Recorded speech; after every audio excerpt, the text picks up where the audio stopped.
everyone! I'm Bo. I'm Joel. And this is yours truly, the podcast! Okay. Ano naman ang ating pag-uusapan ngayon? Yung ating pag-uumpisa sa trabaho. So how we started in our corporate careers, Corporate or careers. just careers in general? I guess careers in general. Oo. Right after college. Yes, Okay. right after college. Pero pareho naman yata tayong corporate, hindi ba? Yes. Oo. I started out actually teaching. Oh, okay. So hindi siya corporate. Hindi siya corporate okay, muna. Okay. Sige. Pero curious muna ako, college, para lang may konting konteksto, after college, Joel.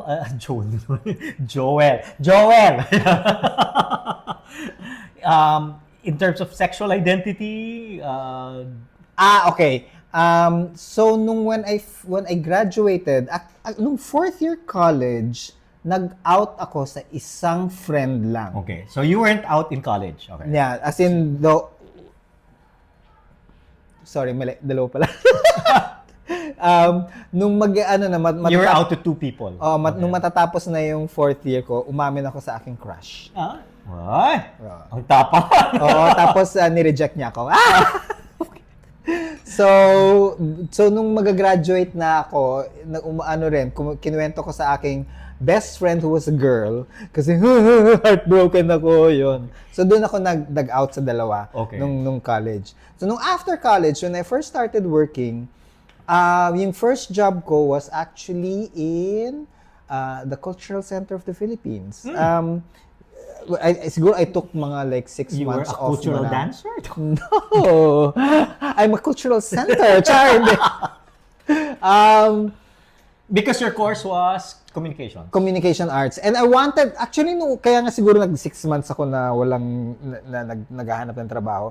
I wanted to go into film first. But, context, 1988, nung nag-graduate ako, so that was just 2 years after the 1986 revolution. So, si Cory was still trying to fix the economy, and lowest priority pa niya ang culture.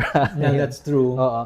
So, and nung gusto kong, nung nag-apply ako, wala pang, yung movie industry was medyo on bagsak dahil, di ba si Imelda yung may hawak ng movie industry before. Yeah. Tapos, umalis na yung mga Marcos, so nawala yung mga Manila International Film Festival and all that. True. So, it was in the doldrums.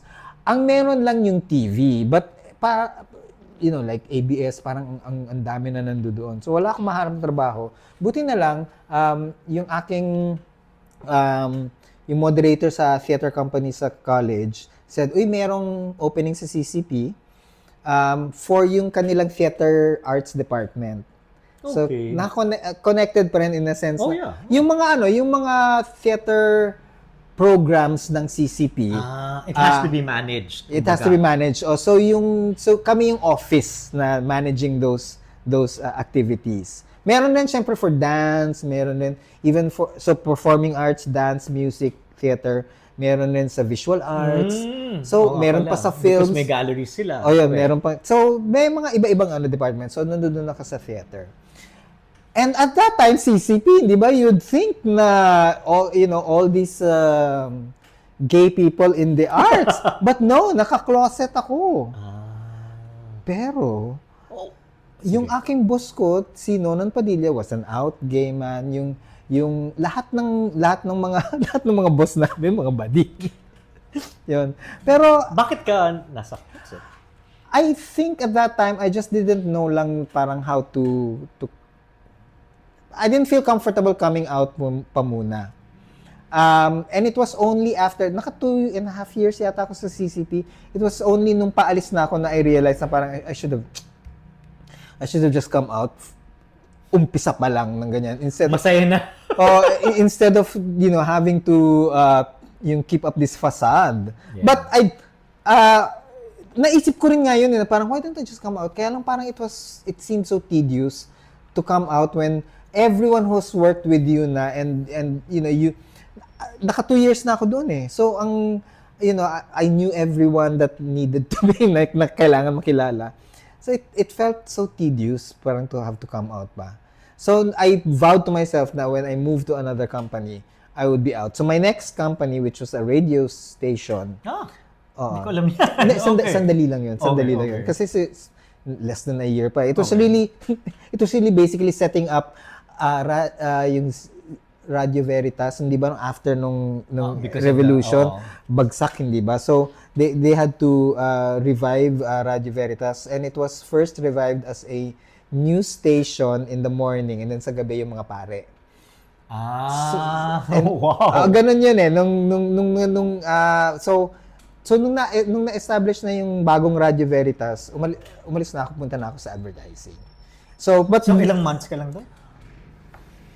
siguro not even a year, siguro mga 9-10 months. Okay. Kasi it was just a matter of setting it up, and then once it started, nung tumatakbo na yung bagong Radio Veritas, yung nag-hire sa akin actually was the head of an ad agency who was asked by the late Cardinal Sin to help in putting up Radio Veritas again.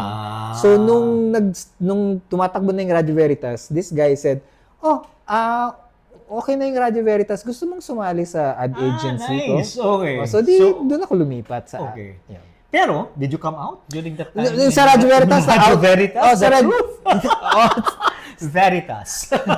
See, so tamang-tama. Ito, ano pa lang, nung pag-join ko pa lang, hindi ko na tinago nung sa Radio Veritas. So when I moved that, Naka-corona ka dyan?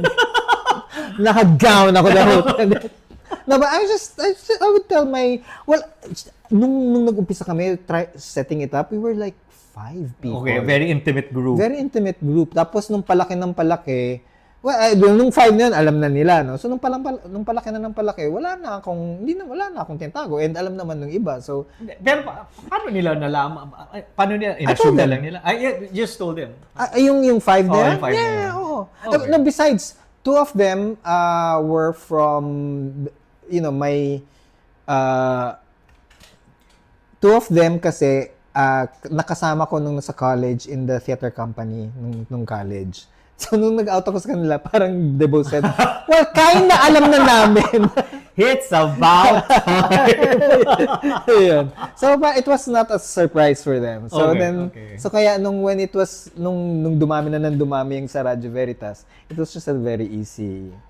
And when you were asked to join the advertising agency, all how the was that? more. I mean, how was that para bang decision? Ay, ano na. Did you parang- want to become part of an ad agency? Yes. Oo, yes. Kasi, Kasi hindi na siya film. yung radio nga was not even in my radar eh. It was either film or TV or advertising. Kasi ang dami akong mga batchmates na nag-advertising. So kaya nung narinig ko naman na yung advertising, parang fun rin naman, pero hindi yun yung first choice ko. It was film muna. Okay. Or if not film, TV. Okay. Tapos yung radio was just a side quest eh.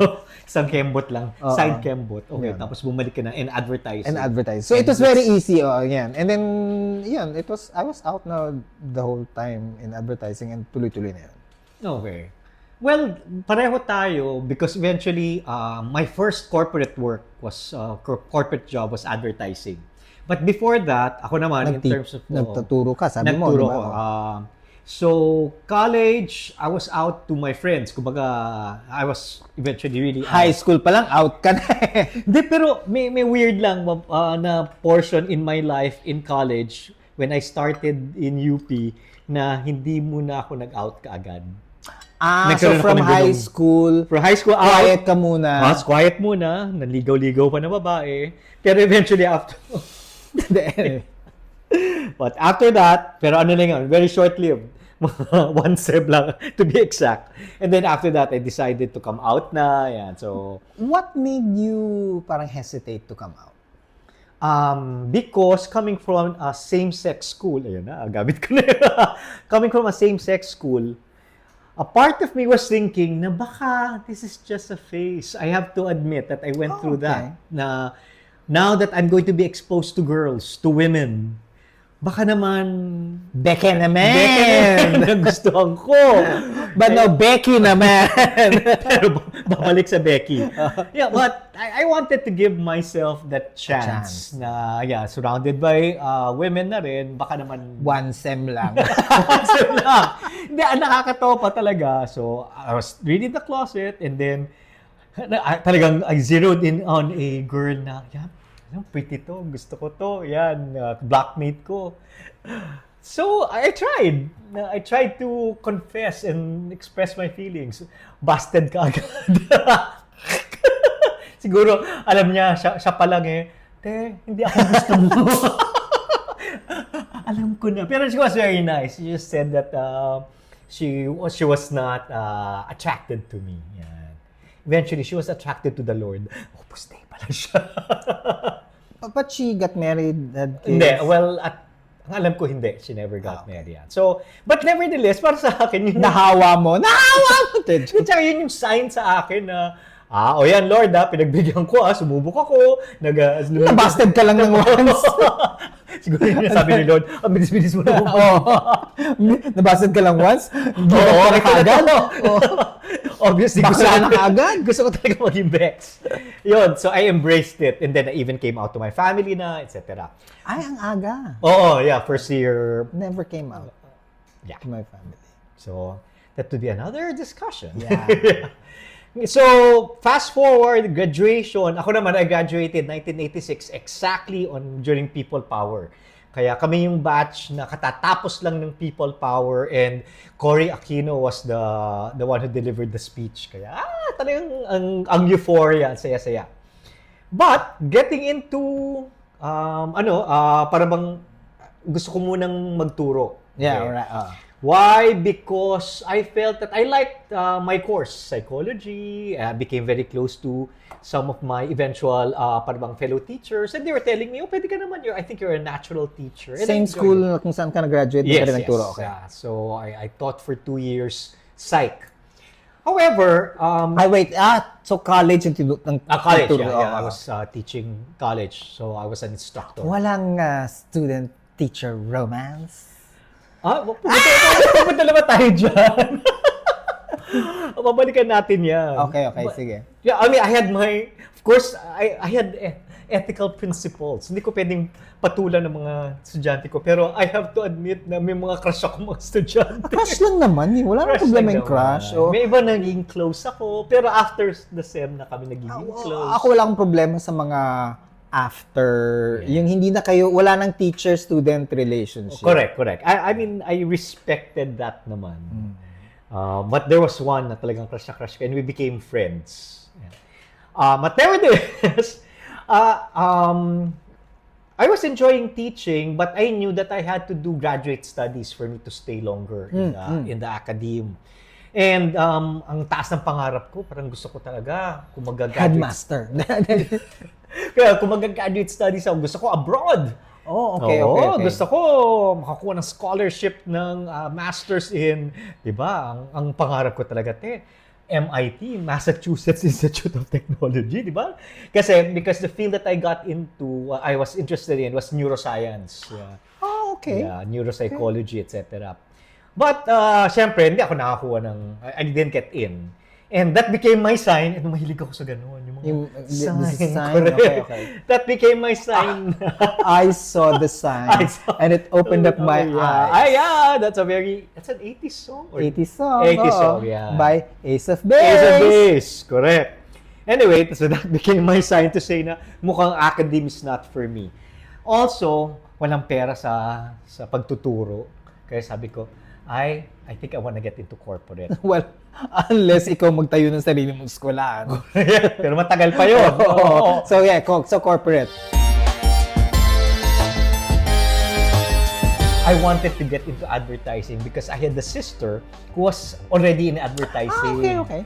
She was doing copy and she was telling me na, oy, bagay ka sa ad agency, pwede ka sa accounts. Bagay ka sa advertising, bakla ka kasi. But there was this one particular girl na, may pagka-mean girls siya, may pagka-social, mean girls na... Maraming ganun. Oo, sa ahensya. Then came up to me one time, are you okay. Lalo na yung mga women clients. yes, oo, Sa yan. mga bading. Oo, magko-connect tayo kaagad with your women clients. Kaya, binakla ko rin talaga sila. Hi, tita! Actually, now that you talk about school, I'm just curious. In your years, how did your school help? Or did it? Well, Does the school matter?